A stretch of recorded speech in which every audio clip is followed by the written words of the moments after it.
Welcome to This Explainer. Have you ever looked around at all the incredibly talented people out there and wondered, why do so many of them just kind of blend into the background? Today, we're diving into a really fascinating text that argues the root cause of unfulfilled potential actually isn't what you might think. We're going to unpack this profound concept that literally dictates whether a person's abilities flourish or completely fade away. And it all comes down to one fundamental idea: life needs a track. I mean, we see it all the time, right? Brilliant, highly capable folks who somehow end up living lives that feel, well, a bit mediocre. Our first thought is usually maybe they weren't actually as talented as we thought, or maybe they just didn't have the IQ or those natural gifts to make it big. But the text we're unpacking today totally flips that assumption on its head. It argues that everyone has unlimited potential. So if someone's potential stays locked away, it's definitely not because they were born foolish or lack mental skills. No way. Okay, let's dive into this. Our text presents a pretty stark contrast. The common myth out there is that innate intelligence dictates success. But the reality? The real problem isn't a lack of talent at all. It's missing the track. The core argument here is that unlimited potential is wasted from start to finish simply because a person never found their best life runway. So it's not about missing talent. It's entirely about missing the environment you need to actually unleash that talent. Section 1. The power of tracks. The core metaphor of our explainer is honestly so profound. Quote, "An aircraft with no runway will never be more than a pile of metal." Just think about the sheer engineering marvel of a modern jet. It's got engines that can literally break the sound barrier. But without a long paved track of tarmac, all that incredible engineering is completely useless. It's grounded. Well, human potential works the exact same way. Excellence absolutely requires an environment to activate it. Let's look at how this builds into an even more personal example.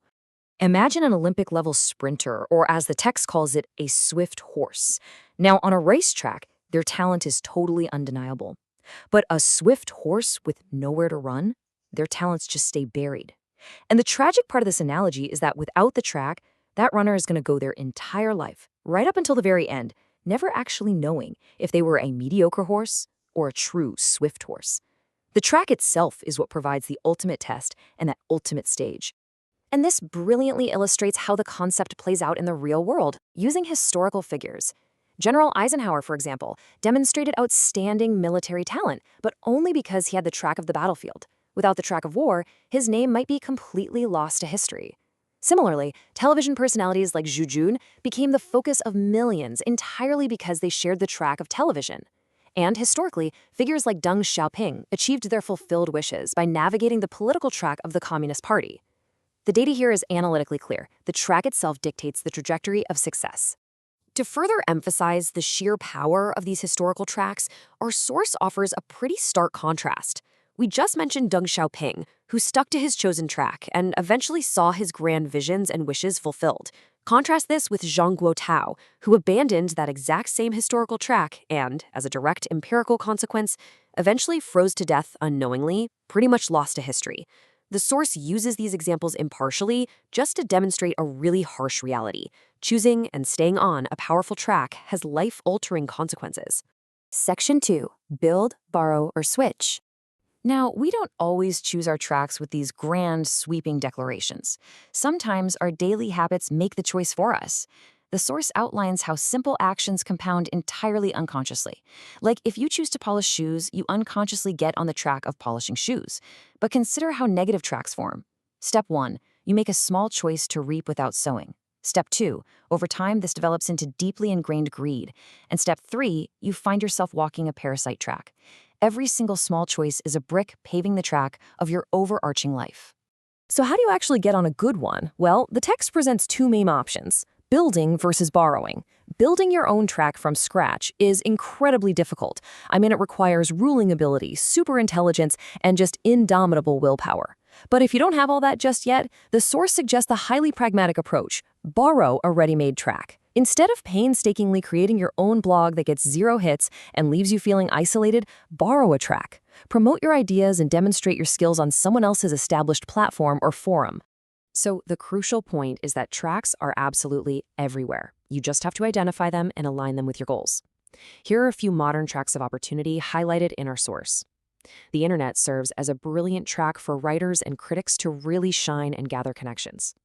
The business market is the established track for generating wealth. And officialdom is the track for building powerful social connections and influence. To really maximize your specific talent, you gotta survey these options and choose a track with infinite prospects. Section 3, staying the course. You know, choosing a track can actually be highly counterintuitive. A good track might seem really narrow and honestly pretty bumpy at first, but the key here is that the more you walk it, the broader and brighter it becomes. It's a track you can fight for over a lifetime. Conversely, the bad track is super deceptive. It looks broad, it's densely populated, and it's really popular right now. But as you walk it, it leads to foot pain, confusion, darkness, and eventually steep dead ends. If you find yourself on a track with no future, the source is crystal clear. You must abandon it immediately and blend onto a better one before you completely miss your window of opportunity. But if you are on the right track, you must not give up easily. There is a truly powerful Chinese proverb from the text that serves as kind of the climax of our understanding here.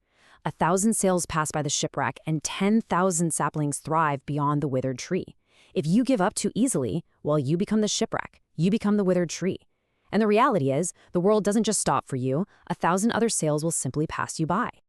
The author follows that proverb up with a harsh but deeply motivating truth.